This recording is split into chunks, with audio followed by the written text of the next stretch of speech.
السلام علیکم، welcome to my YouTube channel ابھی Kahani star. Please subscribe my channel. اس کی چوڑیوں کی کھنک سے انیکسی میں شور سا ہو رہا تھا. وہ کب سے ضبط کیے بیٹھا ہوا تھا. وہ غصے میں ایک دم سے اٹھا اور کہنے لگا، یہ لڑکی کون ہے؟ پہلے ہی دماغ خراب ہے، اوپر سے اس کی یہ فضول قسم کی آواز نے دماغ خراب کیا ہوا ہے. وہ غصے میں چلا کر بولا. سب ٹائم کی طرف دیکھنے لگے تھے. اس نے گھور کر اس لڑکی کو دیکھا. بس نہیں چل رہا تھا اس کے ساتھ کچھ کر دیتا. غصے میں وہاں سے چلا گیا. اس کے جانے کے بعد اس لڑکی کی اماں نے غصے میں اسے ڈانٹ کر بھیج دیا. وہ ڈرتی ہوئی وہاں سے باہر جا رہی تھی. اچانک اس کا پاؤں پھسلا. اس سے پہلے وہ گرتی کسی نے مضبوط بازوؤں میں تھام لیا تھا اس کو. وہ پری کی آنکھوں میں دیکھ کر کہنے لگا، ماشاءاللہ. وہ جلدی سے سیدھی ہوئی اور وہاں سے بھاگ گئی. وہ خود کو لعنت دیتا ہوا اندر چلا گیا. ملازمہ کی لڑکی پر لائن مار رہا تھا. وہ کمرے میں آئی اور گہری سانس لیتی ہوئی وہیں پر بیٹھ گئی. یہ کوارٹر تھا. یہاں پر ہی وہ اپنی ماں کے ساتھ رہتی تھی. کچھ دن پہلے ہی وہ آئی تھی، ورنہ اس کی ماں یہاں پر اکیلی ہوتی تھی. اس نے اپنی چوڑیوں کو دیکھا جنہیں وہ کبھی نہیں اتارتی تھی، لیکن اس ٹائم شاہ سے بہت ڈر لگتا تھا. وہ جب سے آئی تھی اسے غصے میں دیکھا تھا، جبکہ اس کا چھوٹا بھائی اس کے برعکس تھا، خوش مزاج انسان. اس کی ماں بھی کمرے میں آ گئی اور اسے مجھے کہنے لگی، صاحب کو تمہاری ان چوڑیوں کی آواز نہیں پسند تو اتار دو.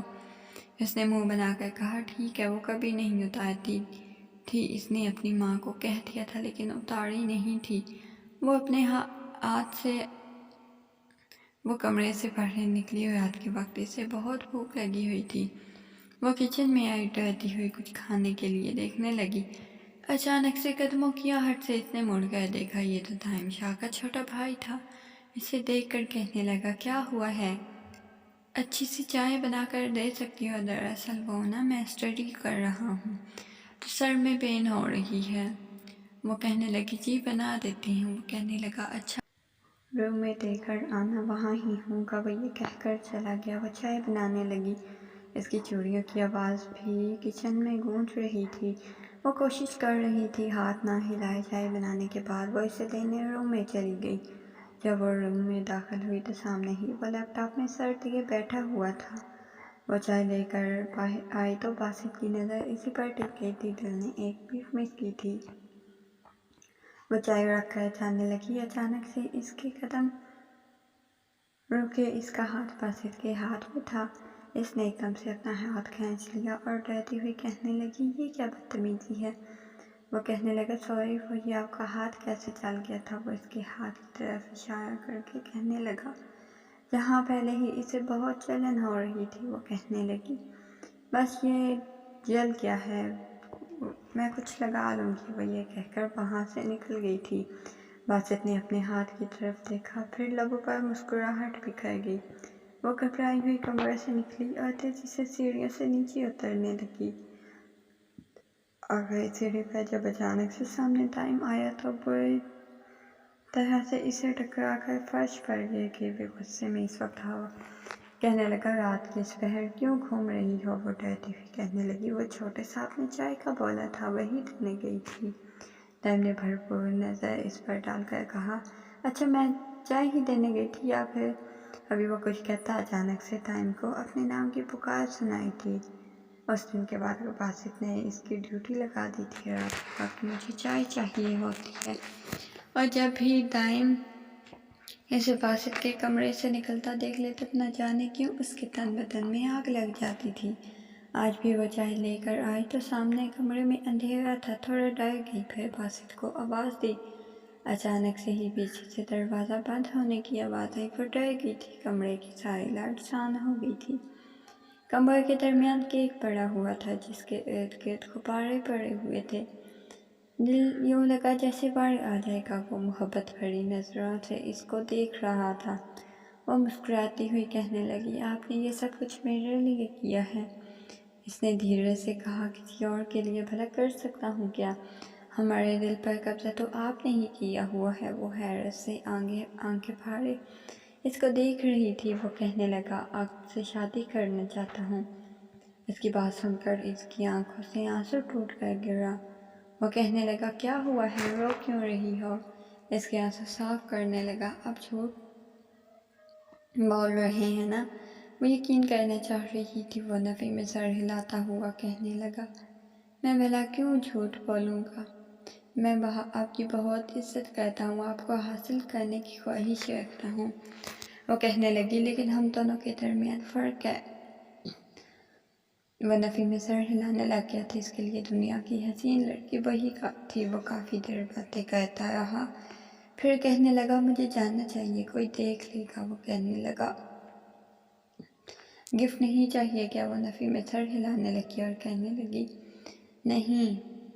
وہ اچانک سے اس کے سامنے چوڑیاں کرنے لگا، اس کی آنکھوں میں چمک آئی۔ وہ چوڑیاں پکڑے اس کے قریب آیا اور اس کا ہاتھ پکڑ کر کہنے لگا میں خود ڈالوں گا۔ وہ اس کے ہاتھ میں چوڑیاں ڈالنے لگا تھا، نگاہیں جھکائے کھڑی ہوئی تھی۔ کمرے میں چوڑیوں کے کھنک کی آواز تھی۔ وہ اس بات سے بے خبر تھے، ان کی ساری باتیں کوئی سن چکا تھا۔ اگلے دن صبح کے وقت سب ناشتہ کر رہے تھے، وہیں پر پری بھی کھڑی ہوئی تھی، ناشتہ سرو کر رہی تھی۔ اچانک سے دائم کہنے لگا باسط کی شادی کر دینی چاہیے، ویسے بھی رشتہ تو اس کا فائنل تھا۔ دائم کی بیوی کہنے لگی ہاں ماما بھی کہہ رہی تھی چھوٹی کی اسٹڈی مکمل ہو گئی ہے۔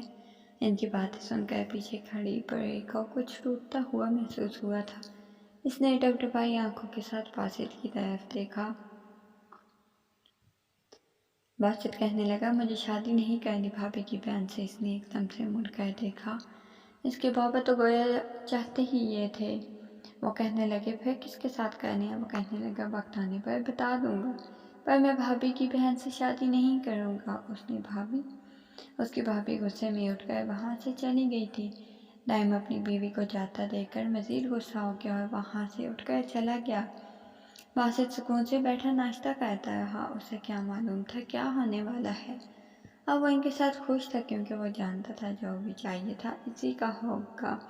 اس کے بابا کبھی اسے انکار نہیں کریں گے۔ اس نے نگاہیں اٹھا کر پری کی طرف دیکھا تو لبوں پر مسکراہٹ بکھر گئی۔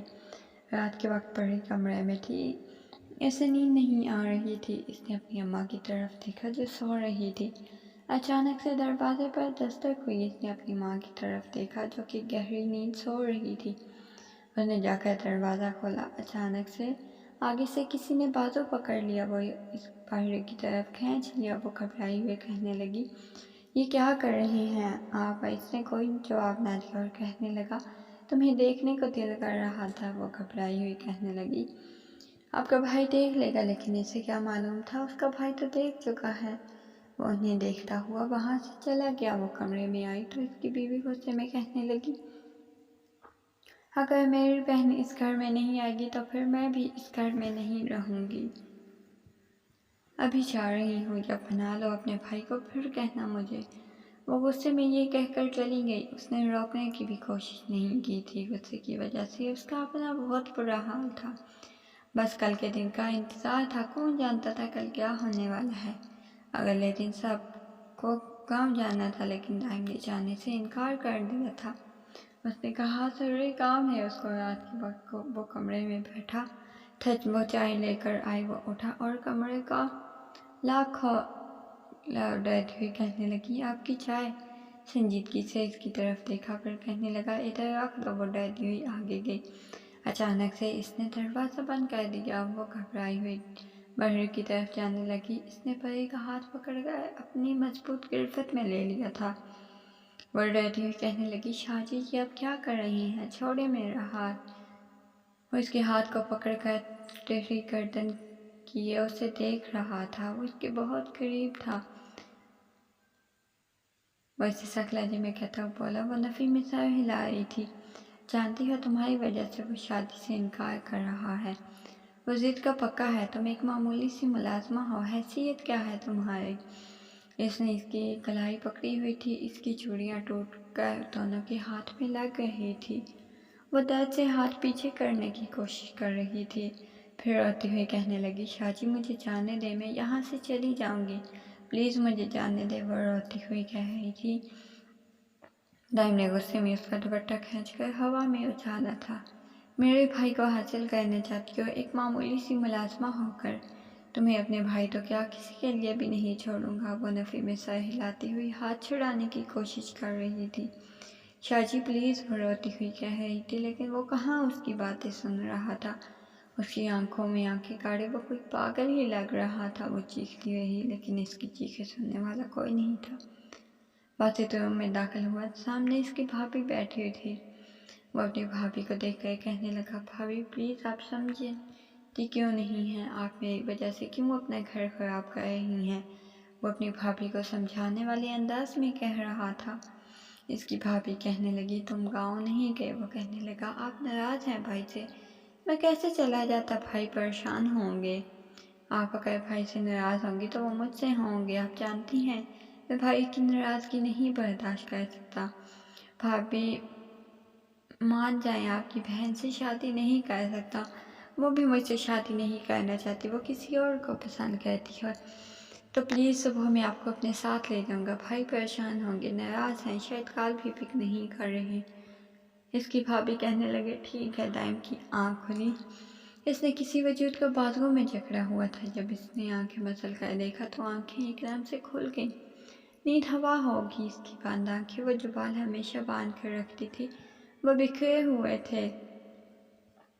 اس کی لال رنگ کی چوڑیاں بکھری پڑی تھی، شاید وہ بے ہوش تھی۔ وہ آنکھیں پھاڑے اسی کو دیکھ رہا تھا۔ اب پچھتاوا ہو رہا تھا۔ بھائی یہ دیکھیں، میں بھابھی کو منا کر، وہ بھی روم میں داخل ہی ہو کر ہنستا ہوا کہہ رہا تھا، لیکن سامنے کا منظر دیکھ کر اس کے الفاظ منہ میں ہی رہ گئے۔ وہ چیختا ہوا ایک دم سے بھاگ کر آیا اور غصے میں کہنے لگا، بھائی یہ کیا کر دیا ہے آپ نے؟ اس نے کچھ فرش پر چوڑیاں دیکھی، کچھ بیڈ پر وہی چوڑیاں تھیں جو اس نے اس کے ہاتھوں میں ڈالی تھی۔ اس کے پاس آیا، پھٹی پھٹی آنکھوں سے اس کو دیکھنے لگ گیا تھا۔ دائم کبھی اپنے بھائی کو دیکھتا اور کبھی اپنی بیوی کو۔ وہ تو جا چکی تھی، پڑی آنکھیں کھولو، پڑی دیکھو نا میں ہوں، باسط اٹھو۔ اس کے بالوں کو سہلاتا ہوا سینے سے لگائے گال تھپ تھپا رہا تھا۔ اسی وقت پری کی ماں کمرے میں آئی۔ اپنی بیٹی کی حالت دیکھ کر وہ تو دل پکڑ کر وہیں گر گئی۔ پری نہ کر تنگ، آنکھیں کھولو۔ وہ رونے لگ گیا تھا۔ گھر میں سب کا لاڈلا تھا۔ پری کی ایسی حالت دیکھ کر اس کا دل پھٹنے لگ گیا تھا۔ اس نے ایک دم سے باہوں میں اٹھا لیا اور پہاڑ کی طرف لے گیا۔ دائم تمہیں کبھی فرش پر گری اس کی ماں کو دیکھتا، کبھی جاتے ہوئے باسط کو، کبھی کمرے کی حالت کو۔ وہ ہاسپٹل میں بیٹھا ہوا تھا، وہ اکیلا تھا اور ڈاکٹر نے کوئی جواب نہیں دیا تھا۔ اس کی آنکھیں لال ہو چکی تھی۔ اس نے تو کبھی اپنے بھائی کے بارے میں ایسا سوچا نہیں تھا۔ وہ رو رہا تھا جبکہ اس کے بابا آئے۔ وہ اپنے بابا کو دیکھ رہا تھا۔ اس نے بس اتنا بتایا تھا کوئی ہاسپٹل میں ہے، لیکن یہ نہیں بتایا تھا کون ہے۔ اس کے بابا آئے، وہ ان کے گلے لگ کر رونے لگ گیا تھا۔ اس کے بابا حیران ہوئے اور پوچھنے لگے، ٹائم تو ٹھیک ہے نا؟ کیونکہ وہ اسی کے لیے اتنا پریشان ہوتا تھا۔ وہ روتا ہوا کہنے لگا، بابا بھائی نے سب ختم کر دیا ہے۔ بابا بھائی نے مجھے بھی برباد کر دیا، اس معصوم کو بھی برباد کر دیا ہے۔ اس کی ماں بھی مر گئی ہے، سب کچھ ختم کر دیا ہے بھائی نے۔ ایسا کیسے کر سکتے ہیں؟ وہ رونے لگ گیا تھا بری طرح سے۔ اس کے بابا پوچھنے لگے، کیا ہوا ہے؟ وہ کہنے لگا، آپ کا لاڈلا بیٹا برباد ہو گیا ہے۔ اس کی آنکھیں بند ہونے لگی تھی، وجود ڈھیلا پڑنے لگا تھا۔ اگلے پارٹ کے لیے میرے چینل کو سبسکرائب کر دیجیے گا، شکریہ۔